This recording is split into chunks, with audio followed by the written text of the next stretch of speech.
ಎಲ್ರಿಗೂ ನಮಸ್ಕಾರ, welcome back to my YouTube channel. ಇವತ್ತು ನಾನು ನಿಮಗೆ ಮನೆಯಲ್ಲಿ ಸಿಂಪಲ್ ಆಗಿ ಡ್ರಮ್ ಸ್ಟಿಕ್ಸ್ನ ಯೂಸ್ ಮಾಡಿಕೊಂಡು ಒಂದು ಕರಿ ಅಥವಾ ಒಂದು ಗ್ರೇವಿನ ಹೇಗೆ ಮಾಡ್ಕೊಳ್ಳೋದು ಅಂತೇಳಿ ತಿಳಿಸ್ಕೊಡ್ತಾ ಇದ್ದೀನಿ.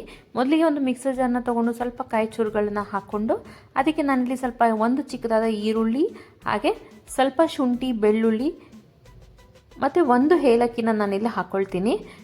ಮೊದಲಿಗೆ ನಾನಿಲ್ಲಿ ಕಾಯಿ, ಶುಂಠಿ, ಬೆಳ್ಳುಳ್ಳಿ, ಈರುಳ್ಳಿ ಹಾಗೆ ಸ್ವಲ್ಪ ಏಲಕ್ಕಿನ ಹಾಕ್ಕೊಂಡು ಅದನ್ನು ನಾನಿಲ್ಲಿ ರುಬ್ಕೊಳ್ತಾ ಇದ್ದೀನಿ.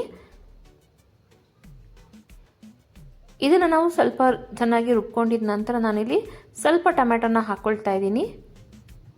ಈ ಗ್ರೇವಿನ ಒಂದ್ಸಲ ಟ್ರೈ ಮಾಡಿ, ತುಂಬ ರುಚಿಯಾಗಿರುತ್ತೆ.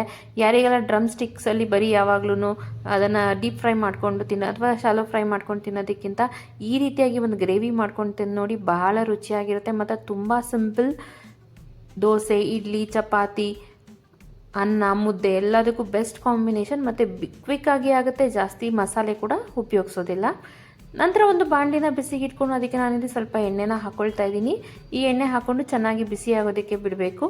ನೀವು ಡ್ರಮ್ ಸ್ಟಿಕ್ ತೊಗೊಂಡು ಬಂದಾಗ ಅದಕ್ಕೆ ಸ್ವಲ್ಪ ನೀವು ಅದನ್ನು ಕಟ್ ಮಾಡಿ ಇಟ್ಕೊಂಡ್ರೆ ಅದು ಚೆನ್ನಾಗಿ ಬೇಯುತ್ತೆ. ಎಣ್ಣೆ ಚೆನ್ನಾಗಿ ಕಾದ ನಂತರ ನಾನಿಲ್ಲಿ ಸ್ವಲ್ಪ ಈರುಳ್ಳಿನ ಹಾಕ್ಕೊಳ್ತಾ ಇದ್ದೀನಿ. ಈರುಳ್ಳಿ ಗೋಲ್ಡನ್ ಬ್ರೌನ್ ಆದ ನಂತರ ನಾನಿಲ್ಲಿ ಈ ರೀತಿಯಾಗಿ ಕಟ್ ಮಾಡಿ ಇಟ್ಕೊಂಡಿರುವಂಥ ಚಿಕನ್ ಡ್ರಮ್ ಸ್ಟಿಕ್ಸ್ನ ನಾನಿಲ್ಲಿ ಹಾಕ್ಕೊಳ್ತಾ ಇದ್ದೀನಿ.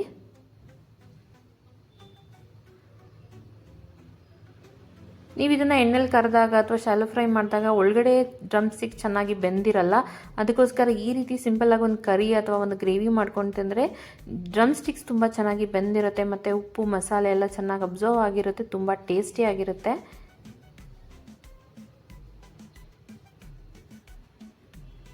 ಈ ರೀತಿ ಎಣ್ಣೆಯಲ್ಲಿ ಎಲ್ಲದನ್ನು ನೀಟಾಗಿ ಫ್ರೈ ಮಾಡ್ಕೋಬೇಕು.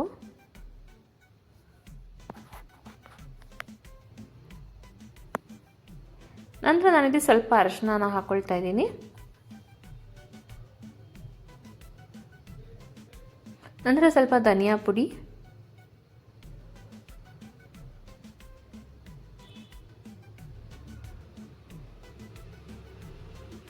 ಹಾಗೆ ರೆಡ್ ಚಿಲ್ಲಿ ಪೌಡರ್, ಖಾರಕ್ಕೆ ತಕ್ಕಷ್ಟು ರೆಡ್ ಚಿಲ್ಲಿ ಪೌಡರ್ನ ಹಾಕ್ಕೊಳ್ತಾ ಇದ್ದೀನಿ.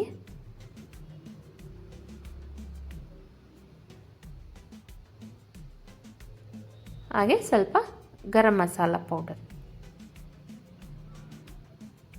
ಇದಿಷ್ಟನ್ನೆಲ್ಲ ಹಾಕ್ಕೊಂಡು ನಾವು ಅದನ್ನು ಸ್ವಲ್ಪ ಬೇಯೋದಕ್ಕೆ ಬಿಡಬೇಕು. ಚೆನ್ನಾಗಿ ಮಿಕ್ಸ್ ಮಾಡಿಕೊಂಡು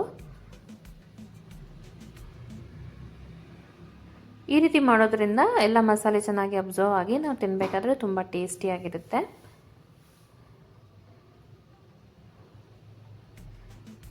ತುಂಬ ಕ್ವಿಕ್ ಆಗುತ್ತೆ ಮತ್ತು ತುಂಬ ಬಹಳ ಕಡಿಮೆ ಮಸಾಲೆಗಳನ್ನು ಉಪಯೋಗಿಸ್ಕೊಂಡು ಮಾಡ್ಕೊಳ್ತಿರೋದು.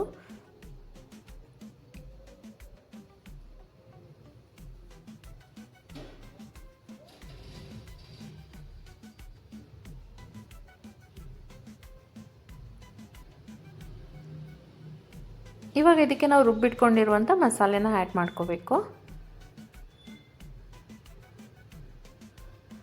ಸೊ ಅದನ್ನು ಕೂಡ ಆ್ಯಡ್ ಮಾಡಿಕೊಂಡು ಎಲ್ಲದನ್ನು ಮಿಕ್ಸ್ ಮಾಡಿಕೊಂಡು ಅದನ್ನು ಸ್ವಲ್ಪ ಬೇಯೋದಕ್ಕೆ ಬಿಡಬೇಕು. ಅದರಲ್ಲಿರುವಂಥ ಹಸಿ ವಾಸನೆ ಎಲ್ಲ ಹೋಗೋ ತನಕ ನಾವು ಅದನ್ನು ಹಾಗೆ ಬೇಯಿಸ್ಕೊಳ್ಬೇಕು.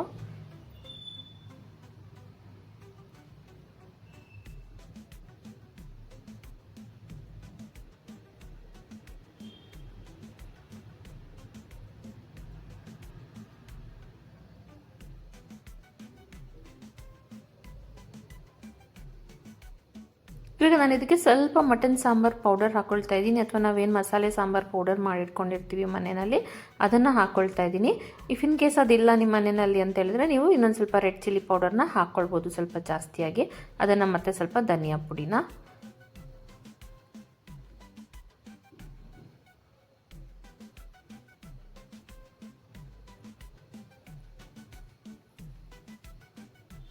ಇದನ್ನು ನೀವು ಒಂದ್ಸಲ ಟ್ರೈ ಮಾಡಿ. ನೀವು ರೆಸ್ಟೋರೆಂಟಲ್ಲಿ ಹೇಗೆ ತಿಂತೀರಾ ಅದೇ ರುಚಿನ ಕೊಡುತ್ತೆ. ತುಂಬ ಚೆನ್ನಾಗಿರುತ್ತೆ, ಭಾಳ ಸಿಂಪಲ್ ಕೂಡ.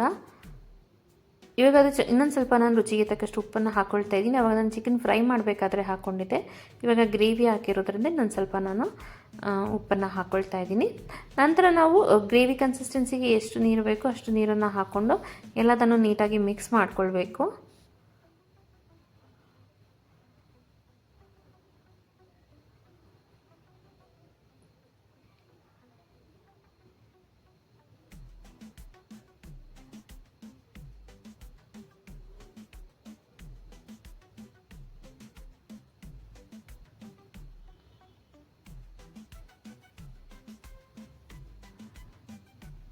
ಮತ್ತು ಅದು ಚೆನ್ನಾಗಿ ಕುದಿಯೋದಕ್ಕೆ ಶುರುವಾದಾಗ ನಾನಿಲ್ಲಿ ಸ್ವಲ್ಪ ಕಸೂರಿ ಮೇಥಿನ ಹಾಕ್ಕೊಳ್ತಾ ಇದ್ದೀನಿ. ಈ ಕಸೂರಿ ಮೇಥಿ ಹಾಕ್ಕೊಳ್ಳೋದ್ರಿಂದ ಅದು ಡಿಫ್ರೆಂಟ್ ಫ್ಲೇವರ್ನ ಕೊಡುತ್ತೆ ಮತ್ತು ತುಂಬ ಚೆನ್ನಾಗಿರುತ್ತೆ. ನಿಮಗೆ ರೆಸ್ಟೋರೆಂಟ್ ಸ್ಟೈಲಲ್ಲಿ ಹೇಗೆ ಬರುತ್ತೆ ಟೇಸ್ಟ್ ಆ ರೀತಿ ಬರುತ್ತೆ ಇದನ್ನು ಹಾಕ್ಕೊಳ್ಳೋದ್ರಿಂದ. ನಂತರ ಅದು ಕುದಿಯೋದಕ್ಕೆ ಶುರುವಾದಾಗ ನಾವು ಸ್ವಲ್ಪ ಲಿಡ್ಡನ್ನು ಕ್ಲೋಸ್ ಮಾಡಿ ಅದನ್ನು 5ರಿಂದ 6 ನಿಮಿಷ ಅದನ್ನು ಚೆನ್ನಾಗಿ ಬೇಯಿಸ್ಕೊಳ್ಬೇಕು. ಸೊ ಚಿಕನ್ ಡ್ರಮ್ ಸ್ಟಿಕ್ಸ್ ಎಲ್ಲ ಚೆನ್ನಾಗಿ ಮಸಾಲೆನ ಅಬ್ಸರ್ವ್ ಮಾಡಿಕೊಂಡು ಅದು ಚೆನ್ನಾಗಿ ಬೇಯೋ ತನಕ ನಾವು ಅದನ್ನು ಬೇಯಿಸ್ಕೊಂಡು ನೋಡಿ, ಈ ರೀತಿ ಎಣ್ಣೆ ಎಲ್ಲ ಬಿಟ್ಕೊಂಡು ಬರೋ ತನಕ ಚೆನ್ನಾಗಿ ಬೇಯಿಸ್ಕೊಂಡ್ರೆ ರುಚಿಯಾದ ಡ್ರಮ್ ಸ್ಟಿಕ್ ಗ್ರೇವಿ ಅಥವಾ ಡ್ರಮ್ ಸ್ಟಿಕ್ ಕರಿ ರೆಡಿ ಆಗುತ್ತೆ. ಇದನ್ನು ನೀವು ದೋಸೆ, ಚಪಾತಿ, ಇಡ್ಲಿ, ಮುದ್ದೆ, ಅನ್ನ ಎಲ್ಲದರ ಜೊತೆ ನೀವು ಇದನ್ನು ತಿನ್ಬೋದು. ವಿಡಿಯೋ ಇಷ್ಟ ಆದರೆ ಲೈಕ್, ಶೇರ್, ಸಬ್ಸ್ಕ್ರೈಬ್ ಮಾಡೋದನ್ನು ಮರಿಬೇಡಿ. ಇದೇ ರೀತಿ ವೀಡಿಯೋಸ್ಗಾಗಿ ನನ್ನ ಚಾನಲ್ನ ಸಬ್ಸ್ಕ್ರೈಬ್ ಮಾಡ್ಕೊಳ್ಳಿ. Thank you.